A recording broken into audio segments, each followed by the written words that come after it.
Hey, what's up, everybody? My name is Lou from Lou Talks Anime, and welcome to episode 0 of the Anime Hour.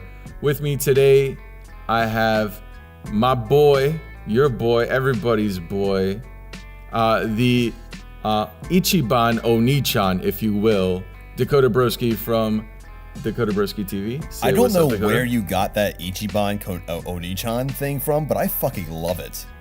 Bro, it just came to me, a flash of inspiration. Dude, you've been saying that in the past 2 recordings, and it's just been like a non-stop. No. I'm like, yo, dude, that's it. Last recording was the Muy Macho Maho Shoujo. I mean, this is very manly, magical girl, dude. It's great. I mean, this is the first episode. What are you talking about? This is watch it in chronological order. Anachronistic recording, guys. We do what we have to accommodate for our guest, which we do not have one this time, and that's okay because this is an intro to us, the host. A little bit of the backstory, the in prologue. Fate Zero. Yeah, exactly. It's kind of like episode 0 of Fate Zero. Should never watch that. Dude, you should. Okay. So Fate Stay Night had that episode of Fate Unlimitedly Works, at least, with what's your face? Ren. Yeah. And I was like, yo, fuck that. Let's go to episode 1. Nada, you gotta watch episode 0. I will watch it, but yeah. But for Fate Zero, episode 0, there's a whole sequence, and this happens in Fate Stay Night too. This is gonna sound familiar, where they're just walking around each other, just dumping a ton of exposition. This is gonna basically be that, but we're gonna try and make it entertaining. That's the goal. That's what we're shooting for. I don't know if you remember that shot, scene. And it was great. I'm sure it is. I'm out of booze myself, or otherwise I would join you. Man, that's rough. It's a very sad state of affairs. It's a very dry episode for you, buddy. It is a very dry episode. All right, so let's go ahead, and before we go into our anime backstories and top 5s, I think that the audience would probably appreciate an understanding of what we're watching right now. So I'll go ahead and I'll start first. I'm not one to really watch a lot of seasonal anime. Or any. Because unfortunately, I forget when things air. And it's easier for me to just say, all right, I'm halfway through a show. Let me go ahead and just watch the other half. I like binging. I went through a phase where I was up with seasonal content. But historically, and this is kind of foreshadowing into where the conversation is going to head, I did a lot of anime binging early in my life as an otaku. And I'm kind of cycling back to that. So in terms of what I've been watching, for shows that are completed, I've been watching Middle Manager Tanagawa, which is a spin-off of Kaiji, Ultimate Survivor, which is great. I love Tonagawa. It makes me laugh all the time. Apparently it has a dub, and I'm not sure how that could possibly work because there are parts of the show where the narrator just starts shouting in English, and it's the greatest thing ever. PowerPoint. Apart from that, I've been watching The Promised Neverland, which has been pretty solid. I've read the manga, and I really like the manga. So far, the anime has delivered on that front. I've been watching Dororo, and Kaguya-sama. Of those shows, and Mob Psycho 100 Season 2. Of the 4 shows, my favorite is Dororo. It's an old school samurai thing with a very polished aesthetic. And it's just something that I feel like I don't see that much anymore. And I appreciate it. It was originally... it's an adaptation or a adaptation of a Tezuka manga.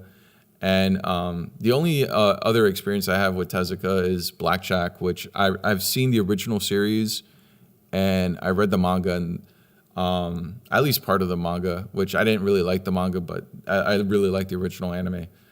And yeah, so Dororo is amazing and everyone needs to make sure they make it a point to watch it, or at least watch the OP because the OP is excellent.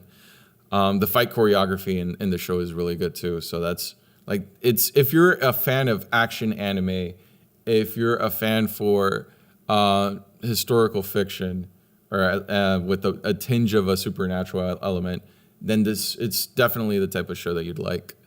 So that's everything that I've been watching. What about you, Dakota? What have you been watching?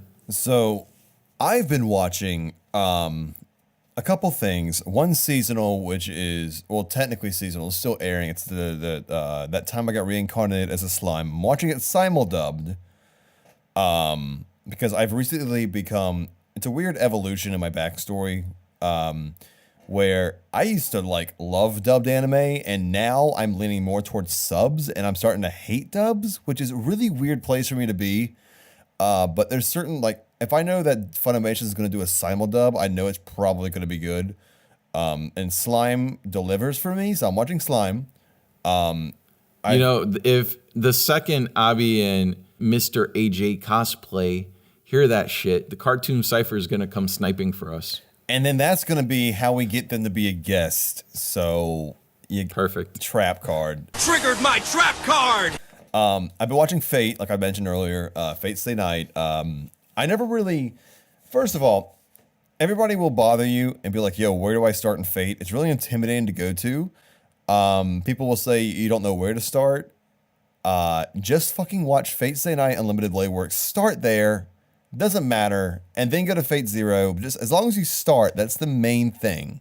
Start Fate. Fate's great. I'm halfway through it. Getting ready to, shit going pretty crazy right now. Not sure what's going on. Not sure what's going to happen. It's fucking amazing. Such a fun trip. Ufotable did a fucking great job with it. I know I'm late to the party with this. I watched the Konosuba dub, which was released a couple days ago. Definitely very enjoyable. And then I'm also watching, I have a lot of opinions actually on the Konosuba dub and a lot of feelings because I was going to hate it and I ended up really liking it. And then I'm watching One Piece, which is, there's that. So I'm always watching One Piece. Can I confess something, Dakota? You've never watched One Piece? I've never watched One Piece. That's fair. I've read a good amount of, well, not a good amount, like in relative terms, I've read a good amount of the manga. I've read like 8 volumes of One Piece. If you didn't know, your boy Lou is a part of a podcast called The Manga Pod. The Manga Pods. Which is where a lot of his show. It's actually low key. It's actually really great that you're on Manga Pod and we're doing this together because I've been reading a lot of manga that if I mention something about manga, you've probably at least glanced at it for an episode.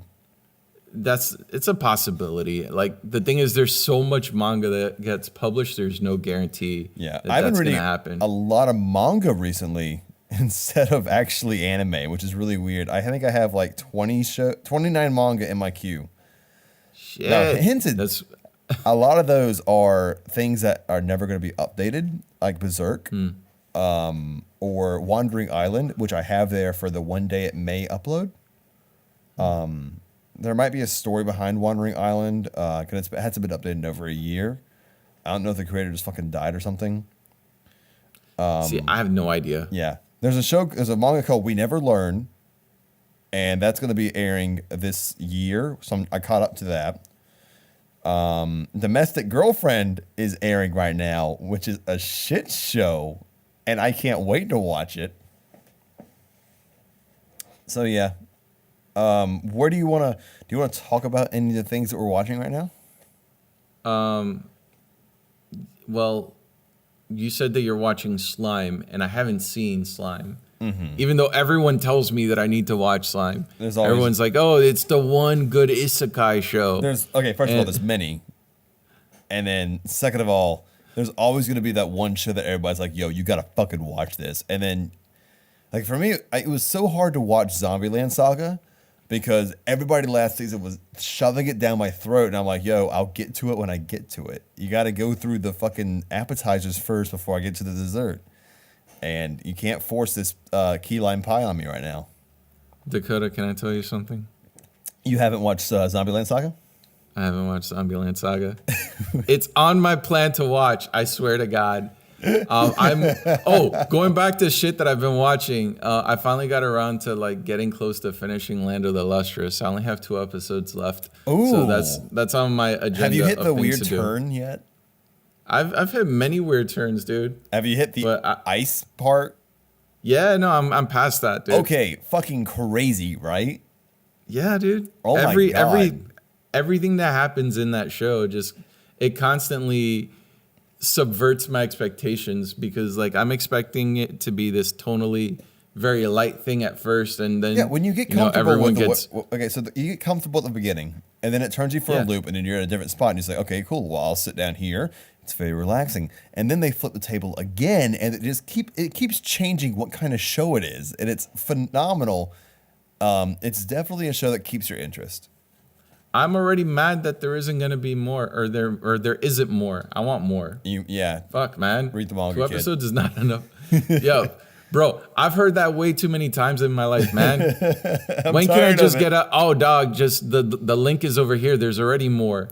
That's what I'm looking for. Yeah, apparently, I've actually I was in a Barnes and Noble, looking at the manga I wanted to buy for my shelf, and I try to keep it to where if I finish the show, I'll try and buy the manga for that manga, if I finish the manga, I'll try and buy it. So I try to own what I finished in manga wise, which is impossible now.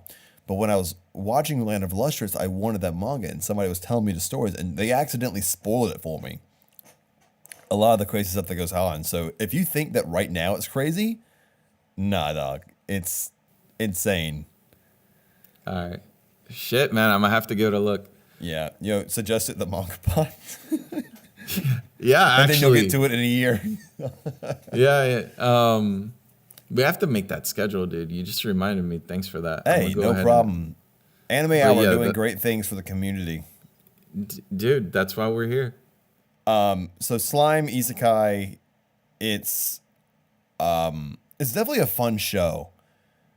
It takes a while to get off the ground and establish what it is, because you're building up characters and you're also building up powers. And the whole show is basically a normal. It's for everybody saying that it's such a great isekai. It's actually on paper a very bland isekai, a very set standard isekai. The thing that makes it work is the lovable characters and the way they handled a lot of the, I guess, situations of how isekais work, which is cool. But yeah, it's a very standard isekai on paper, which is crazy to think about when you hear people say that it's the best isekai. Yeah, I mean, I hear a lot of people say that it's probably their favorite isekai, which is crazy to think when like you have things like Konosuba, for example, or Overlord. Which Overlord gets a lot of praise too. I've honestly I dropped it a couple episodes in. I guess I wasn't impressed with the visuals, at least in the first few episodes, and I was just like, man, I too like bad because it's all downhill from there.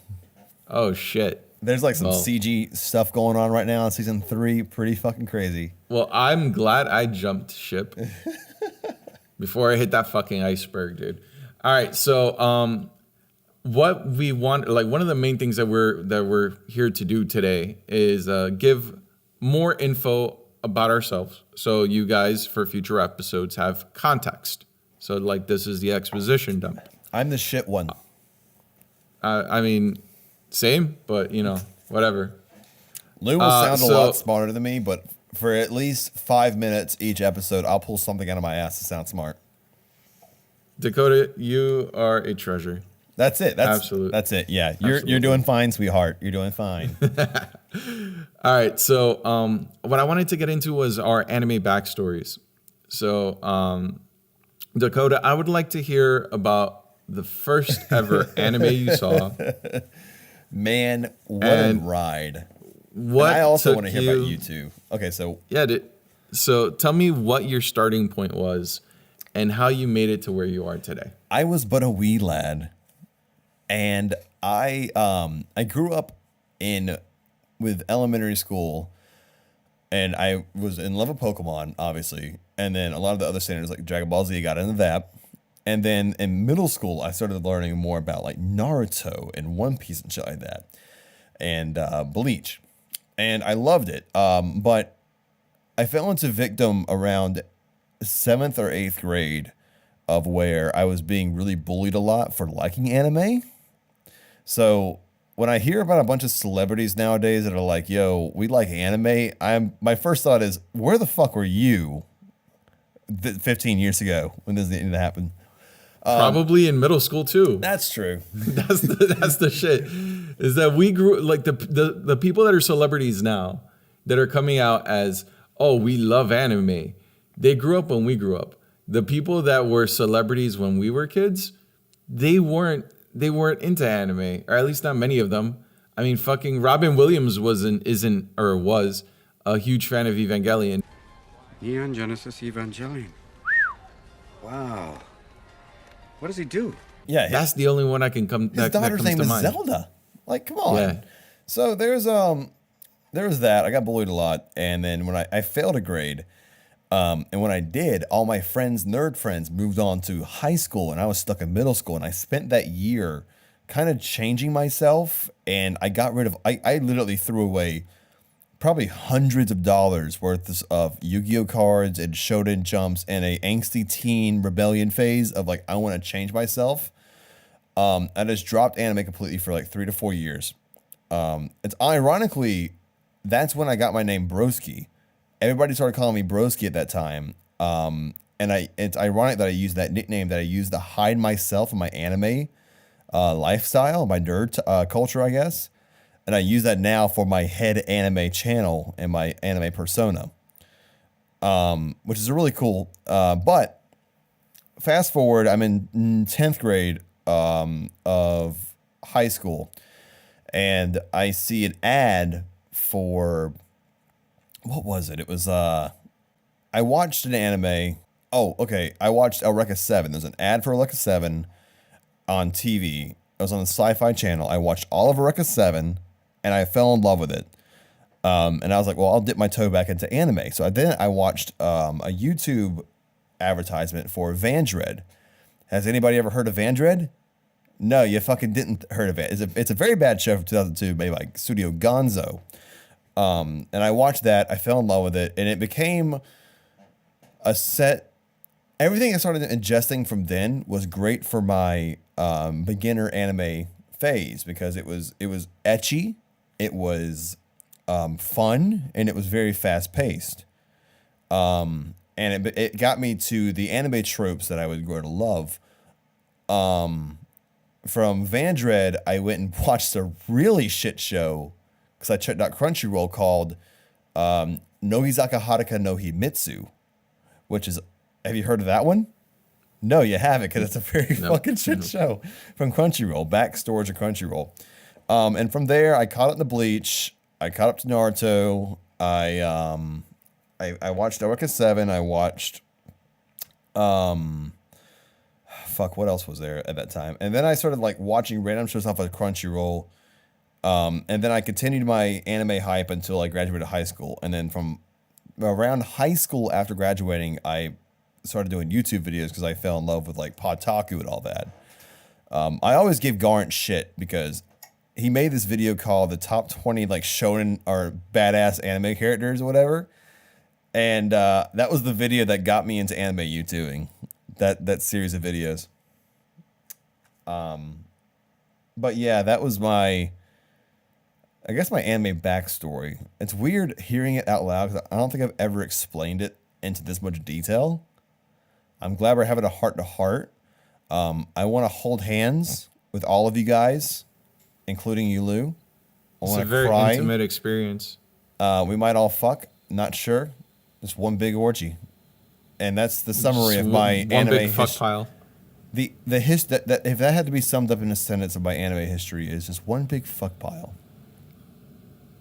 Dakota, would you like to hear a fun little factoid before I move on to my anime backstory? Yes.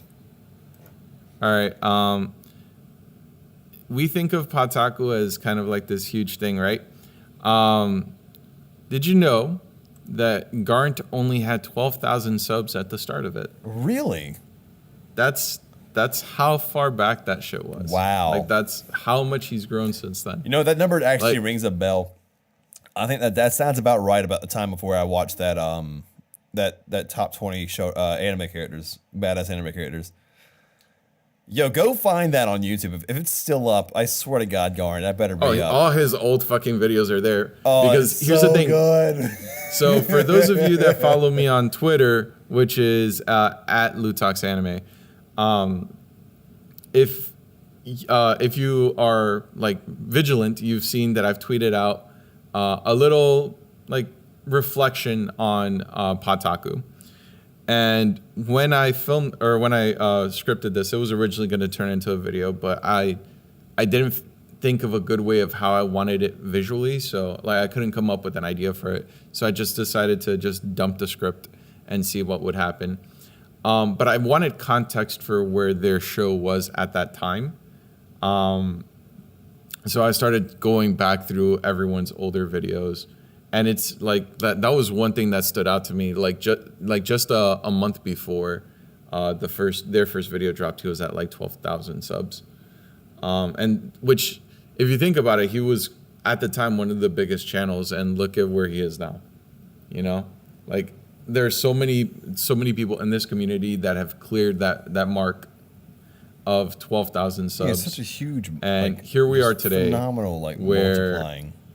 People are beyond, well beyond that mark, and I'm not there yet, which is frustrating because I've been around for so long. You're here now, and you're doing this podcast, and one day, 4 years from now, people are going to look back and wait, 2019, 2012. 2023, dude. 2023. Yeah, 2023, people are going to look back and go, I'm going to go, yo, Lou talks anime. I knew him when he was sitting by a fucking window. Exactly, dude. He's just reflecting on the glass on that window. Sitting by the window, anime reviews. Yes, sir. Oh, how I've changed. Yeah, same. So here's my anime backstory. You remember D-Bar, by the way? Yes, sir. Dakota Broski anime reviews. Anime D-Bar. reviews. Man, I miss that name so much. I got rid of it, and I'm thinking about it now. I'm like, dude, D-Bar is kind of fucking cool. You just keep it at D-Bar, and then you just drop the second anime reviews. It's funny, because like technically it'd be like Dakota Broski anime reviews. Anime reviews. It's like an echo. You just have to put in like the echoes. That's true. You know, like all right, multiple parentheses. So here's my anime backstory. So my first exposure to anime came in the form of watching it overseas. So every summer growing up, I would go to my cousins' houses in Colombia. And when I would get there, all you would see is anime. Those are where the cartoons that kids would watch. And they were all dubbed in Spanish. So my first anime was Captain Tsubasa, which is a soccer anime, and a very big like cultural milestone for people in South America. Not quite at DBZ level, but still very significant. And this was when I was around 4 or 5 years old. And then shortly after that, it was the original Dragon Ball, and then Saint Seiya, and then Dragon Ball Z. Now, all of this came before I'd ever seen Pokemon or Yu-Gi-Oh! Or any of those things. I want to say at that time, I was like in 2nd or 3rd grade as I was watching these things. And then I started watching Yu-Gi-Oh! And Pokemon in 5th grade. And then after that, it just turned into just exclusively Dragon Ball. And that's what it was for me in middle school. This all predates any exposure to Naruto or Bleach because I'm that old. Flash forward a little bit into high school. I started watching Toonami at night. Or whatever I don't know if it was Toonami at the time or if it was just an anime programming block, but you would see stuff like Rurouni Kenshin, Case Closed, and Inuyasha. I think it was around that like this was a little bit before I saw Full Metal Alchemist for the first time, the 2003 one. So my experience in terms of dealing with other people, they never saw that side of me. Like, I never outwardly projected weeb in middle school, elementary school, or high school. I just happened to be one of the people that would watch anime. But I was never really, like, super invested in, exploring what was out there until I hit college. When I hit college, I moved out of my parents' house, and I had a roommate, and my roommate was a fucking weeb. And within the first couple days, of having moved out. We watched shows like Blue Gender. We watched Gantz. We watched fucking Elfen Lied, Full Metal Alchemist at that point. And then I started watching fucking Naruto. And this was like 2006. And I binge watched, I think, all of original Naruto, or at least as much as was available. And then as soon as I caught up, I started watching Bleach, and I started binge watching all of the Bleach that was available, which was up through Soul Society. And then I stopped, like I really stepped away from anime for a couple of years. And then I got back into it again with like shows like Death Note and Code Geass, and I stepped out of it again. And that's the thing with anime for me. For the vast majority of my life, my experience with anime has never been consistent. I've always fallen into it and then fallen out of it, but never like gained a disinterest for it. It's just other things become priority. And I am now currently in the longest stretch of my life where I'm consistently, actively looking for new anime. I came into the community. You came in with one of Garn's videos. The person that actually got me to make YouTube content was Yokorama. Yokorama, for those of you that are new to the community, was a reviewer that made content regularly. He is one of the Manga Pod co-hosts, even though it's been a long time since he's been on the show. I slept on his couch. He's good people. And yeah, it was kind of like seeing him do it got me into the mindset of like, yeah, hey, fuck yeah, I'll do this. I do want to add something to our segments right quick after you get done. Well, I mean, I'm basically done. Like after I started making YouTube videos, they can just go on my channel. You can see the shit that I've made. There are two things I want to talk about. One is that the distinct differences in getting into anime, the stages we've had, because I watched a lot of like Crunchyroll shows that I liked, didn't like, in around 2012, 2011. But around 2012, I hit the Netflix stage of things, the streaming sites. And I've binge watched a lot of anime off of Netflix. Like Panty and Stocking was on there at the time. Kanan was on there at the time. Oh God, there's so many different anime Bleach was on there at the time too. There's so many short series that I just ingested at the time. All the Eden of the East.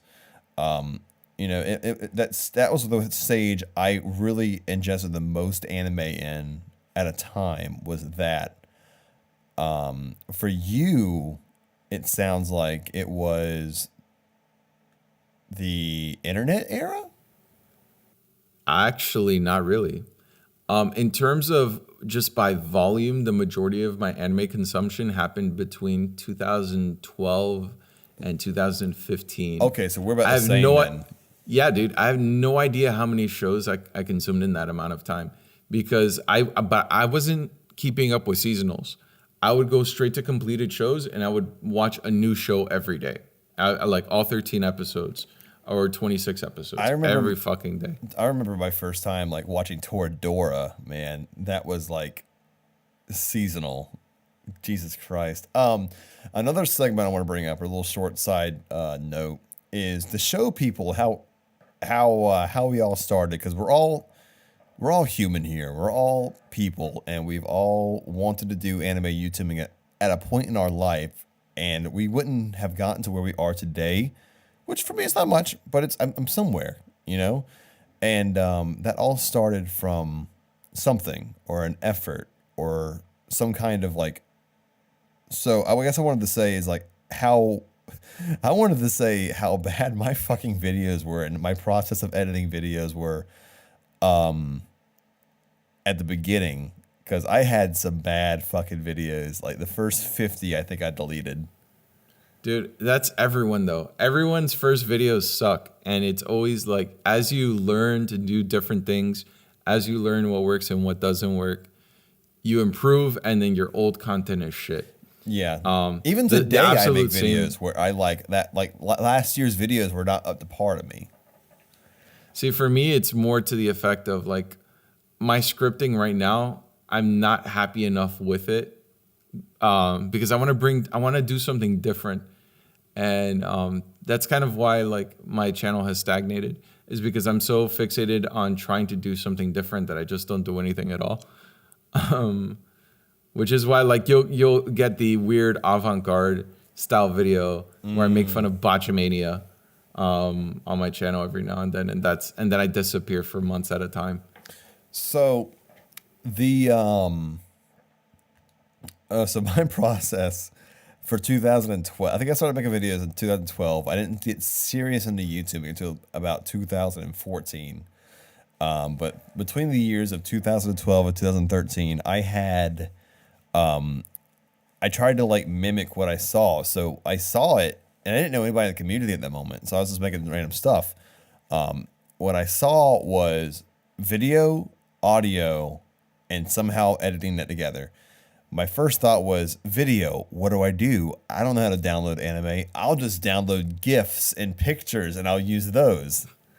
And That's awesome. it was bad. And then I was like, audio. Well, I don't have a computer. I have a shitty laptop. What do? Well, the laptop and the camera don't work. You know what? I'll just use my phone's microphone. I'll download the recording software on my smartphone, which is like one of the first smartphones I've ever got in 2012. And then I'll just record off of that. And then I made it, and it was bad. Well, it's now lost to, you know. I did. I tried to find it. I tried Obscurity. because my the old editing laptop that I used was scrapped while I was away. Because it wasn't my laptop, it was my father's. And then he scrapped it, and then I could never access any of the files ever again. I couldn't access anything.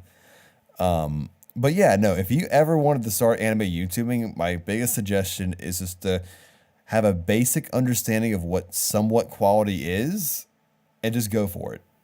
Even if it's scripting a video and then tossing it later. Like, just try. That's all it is. Yeah. You know, just try, and then if then you send me a link to your video, and then I'll give critiques. Yeah. Which people have done that before, and then I'll send like a 10, or not a 10 page, but a few pages worth of critique. Don't send it to me. because It's too much fucking work. I'm not going to do it. I'll probably tell you like two things and then I'd probably just say it's fine. I'm used to grading, so like Yeah. that's basically the teacher and the what I do. guy who is not a teacher and doesn't want to be a teacher. You're making the right choices, Dakota. Anyways, so That was off topic. I apologize, but anyways. No, we're cool. So I wanted to get into our current top fives because we've given backstory. Now I think it's important for people to understand where we're at today. So and Dakota, how relatable we are to them. Yeah, exactly. So they know who we are and what our interests are and if they align with theirs. So Dakota, if you could, do you have your current top five? I do. I have a rough cut of a top five, and I'll explain. Before the episode, he guessed my top fives of what I was into, just through knowing me through an influencer and as a friend, and what I talk about a lot when we hang out. All of what he said has booped down to my top 10. I normally, when people ask me what my favorite anime is, I always give them like a rough cut of like random anime that I know is in my top five. And everything he listed used to be in my top five, but now it's in my top 10. Can I go ahead and tell him what my three Yeah, guesses go were? ahead. Yeah. All right, so that was Index. Because Kuroko is Bae. And Mysterious Girlfriend X. Because Urabe is Bae. And what was Toradora. And Toradora, because I fucking love Toradora. Yeah, I spent so much fucking money on Toradora before. Dude, I was waiting for you to say Taiga is Bae so I could call the cops on you. Yeah, no, you see how I backtracked? I'm an experienced lolicon, sir. I'm not on like levels of creepy, but I'm definitely on like, I don't know, man. It's a weird line. The line's blurred as the years go on. This is all like. So what's your five? This is all like comical, just so you guys know. Like, I mean, low key, like Kuroko Shirai is fucking amazing. But anyways, I'm digging myself a hole deeper. Top five. I've never watched Cowboy Bebop until this year. I'll confess that. How? Yeah. How the fuck? Yeah. Really? Yeah. Yeah, I haven't. I Shit. haven't. I've always told people that I did because I was afraid of the backlash, like your reaction, and I just kind of went with it. And then I knew the ending. Everybody knows the ending. I watched, and then I was like, oh, I'll watch the first few episodes. I watched 3 episodes, and I fell in love with it in the beginning of January, I think.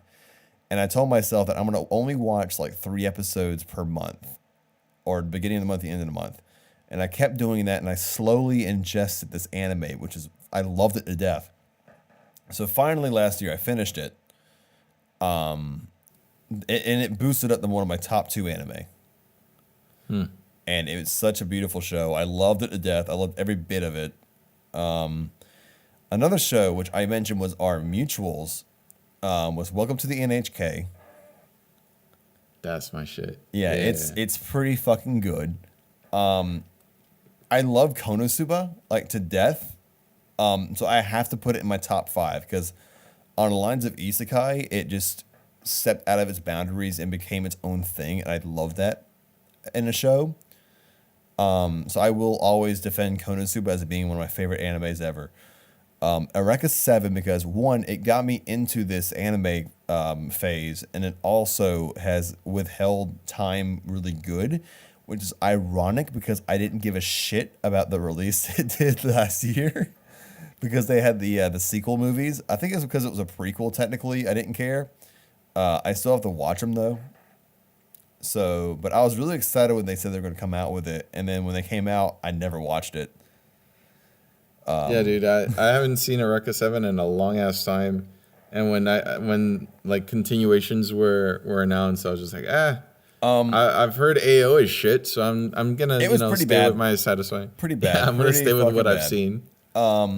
So those are my top 4, and top 5 is an open slot that I'm going to fill with Soul Eater right now because Soul Eater was also a really important anime that came into my life, and it's honestly, I've been rewatching it, still kind of holds up. I know there's a better entry I can put for there, but I'm going to go with Soul Eater because one, it's safe, and two, I will still defend it as top 5. It's pretty fun. So I like Soul Eater. yeah. I'm not gonna give you shit for that as an entry. I think it's a very fun series. It's very colorful. The fights are really well done. The ending was shit. Yeah, this is. Let's not go there. Let's not go there right now. All right, so I'll agree, but that's beside the point. All right, so I'm gonna go ahead and give my top 5. So I'm gonna start with what Dakota had already spoiled. Welcome to the NHK. For a long time, my bar none uncontested favorite anime. I've been rewatching it with my girlfriend, and I still really like it, but I'm not liking it as much as I did the first time, which is why rewatches are super dangerous. And but I'm still willing to say it's my favorite anime. I still have maybe 4 or 5 more episodes to go. Hopefully it continues because it would be kind of devastating for it to slip down. Aside from Welcome to the NHK, the number 2 spot is going to be Hunter x Hunter 2011. I love Hunter x Hunter. It's an excellent series in terms of its characterization, animation, just the sound, everything about the series, how it conveys tone, the complexity of the characters. Every aspect of it is extremely well put together, and the ending is satisfying. And I don't care if there's more manga after where it ends. I'm completely satisfied with the story that Madhouse told. Can you tell me something? Can I tell you something? Yes, sir. Started watching Hunter x Hunter. I stopped right around where Killua and Gon became friends. Okay. Haven't picked it up in 2 years. Okay. I will say that the first arc is, in my opinion, probably the weakest arc. There are a lot of shows that I do that to, though, to be fair, is while I'll pick it up and I'm like, yo, this is pretty cool. I should finish that. And then I never pick it back up again. I mean, all right. to give you a little perspective, my daughter and I binge watched the first 25 episodes in one day. You just gotta just get in there and just do it. You just get through it, dude, and it gets better. I would say, because it's one thing to, everyone that watches like long form shonen. Oh, you gotta watch 200 or 300 episodes and then it gets amazing. You gotta watch these 400 fucking episodes and then it becomes great. And with Hunter x Hunter, I don't think it's that much of an investment.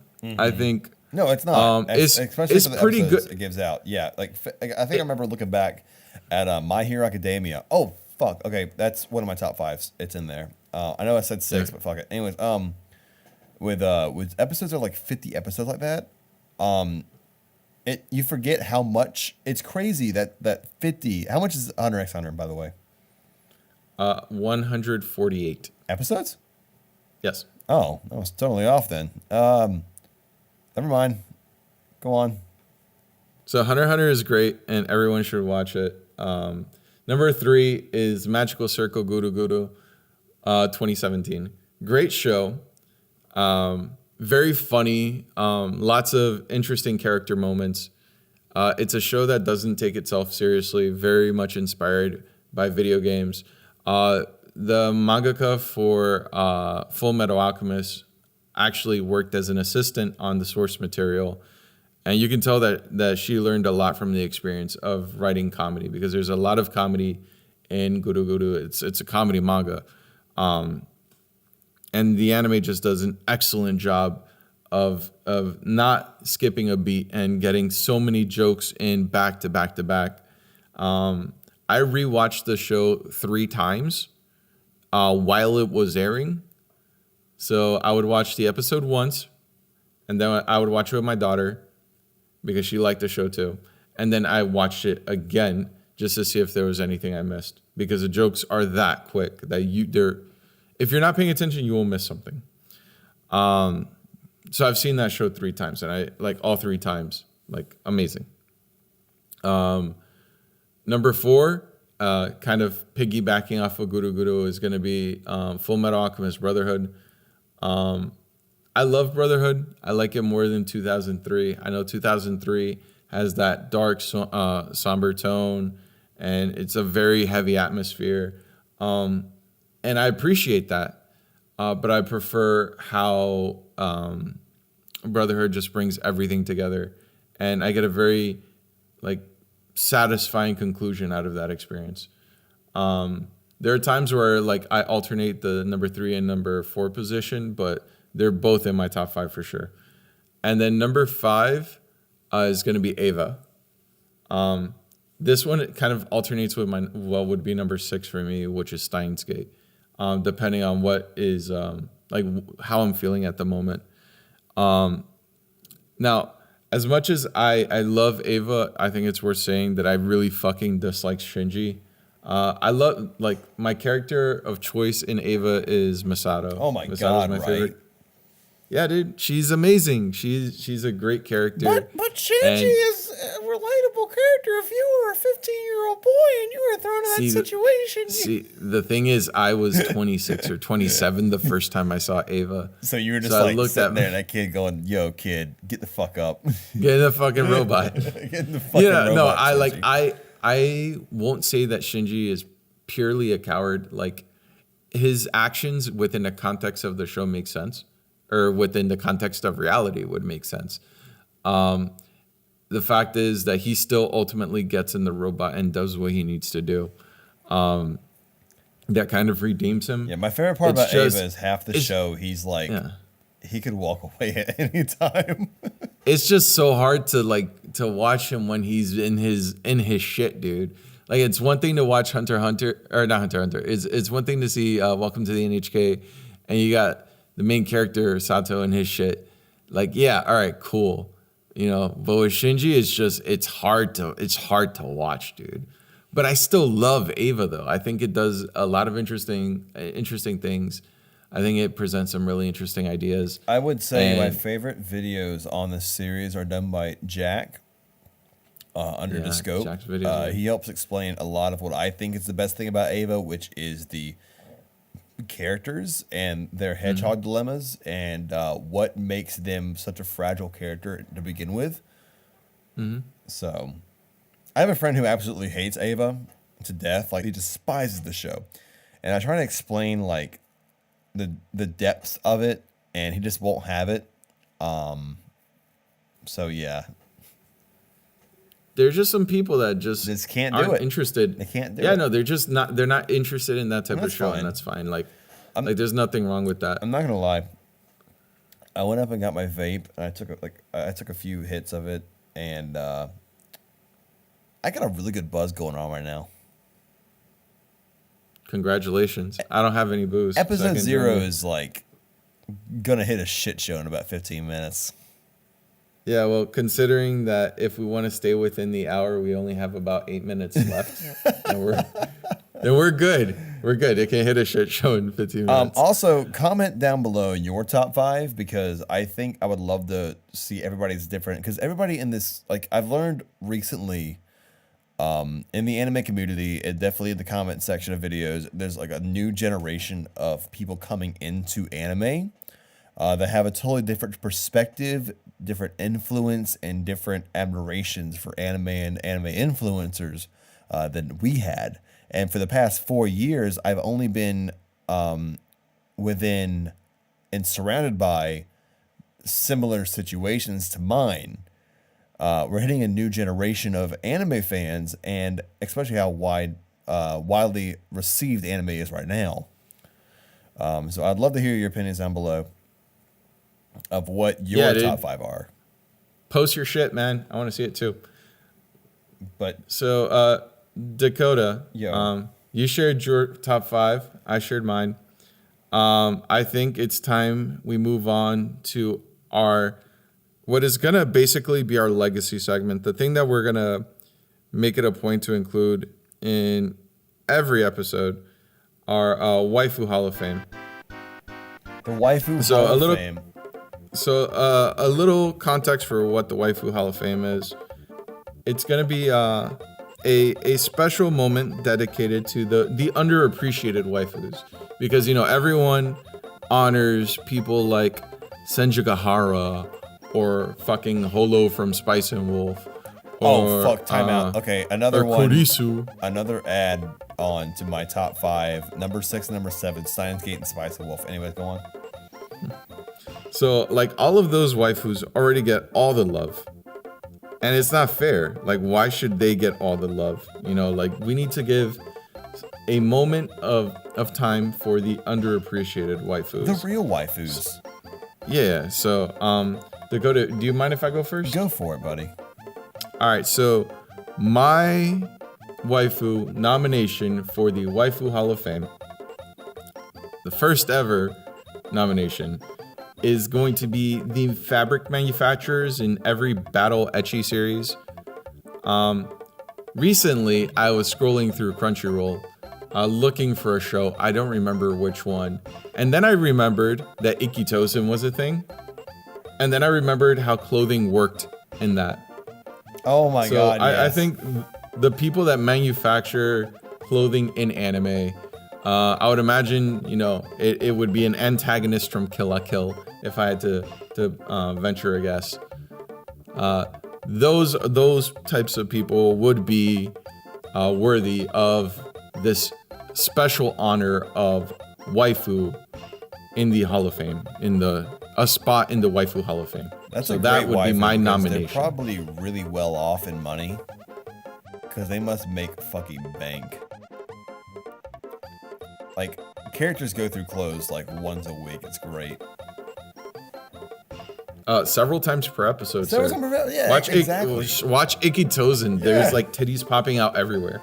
Oh my God, yeah. It's like they bump a table and their like clothing explodes off their body. Speaking of bumping into tables, shout out to Table Kun, my waifu, for always being there for certain scenes. There's the one girl from Shimonetta, and then there's the other girl from Code Geass.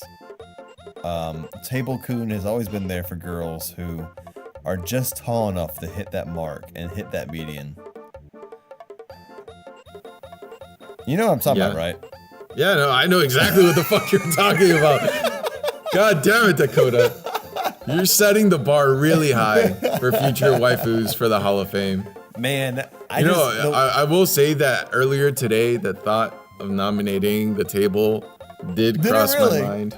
It did, but I didn't want to cross that line. But Dakota goes just barreling through it. Man, 4 shots in, I'm like, yo, Table Coon done. I am the table! They deserve table. No, it wouldn't be Coon. It'd be Table-chan. Table-chan. Shout out to your table you're going to be looking at tomorrow morning when you go make breakfast. And yeah, there you go. It sits there seductively with an ahegao face. And then, yo, my goal for this podcast is to get popular enough to not make revenue, not anything else other than just fan art of the waifus we nominate. That would work. I would like that. That would be great. I low-key might pay large sums of money to people to pretend to post it out there as fan art, but it's really just commissions. So go ahead and DM me, guys, those Dakota Broski at gmail.com if you're interested. All right, Dakota. I think we can call it an episode. I don't think we're topping Table Coon. Well, hopefully you guys know more about us now, and you kind of get the gist of what we're going for with the podcast. Definitely gonna be a long, long journey ahead. I'm so excited for you guys to be a part of this. It's gonna be a good time. I think they're gonna have fun. I think we're gonna have fun. There are gonna be some, instances where we get a little serious because we have some serious topics and we have some knowledgeable guests that we want to pick their brains. But I think overall it's just going to be a fun trip. I'm going to be really intimidated by a lot of guests. I'm just going to be I'm going to be sitting here like, yo, that's cool. I like girl who spits on her finger and feeds it to a guy. That's my favorite anime. That should be your Twitter bio. What? The guy who... I like girl who spits on finger and feeds it to a guy. Yeah, no. Mysterious Girlfriend X, guys. Go watch it. It's great. I didn't list it in my top 5s because it holds a special, top shelf thing. It is a magical series. I will say that much. It's interesting, definitely. All right, guys. So thank you for sticking with us through episode 0. If you liked what you heard or saw, please make it a point to subscribe on whatever service you're watching or listening to us on. Follow us on Twitter. I'm at LuTalksAnime. And Dakota, what's your Twitter? It's just Dakota Broski. So follow us on the social medias. Check out our channels. LuTalksAnime now for me. Dakota Broski TV is my partner here. That's me. And that's basically it. Thank you for coming by, and we hope you have an awesome day. Thank you for spending an hour with us. Super fun, awesome. Are you happy that I didn't bring up the boss maybe once this podcast? God damn it, Dakota.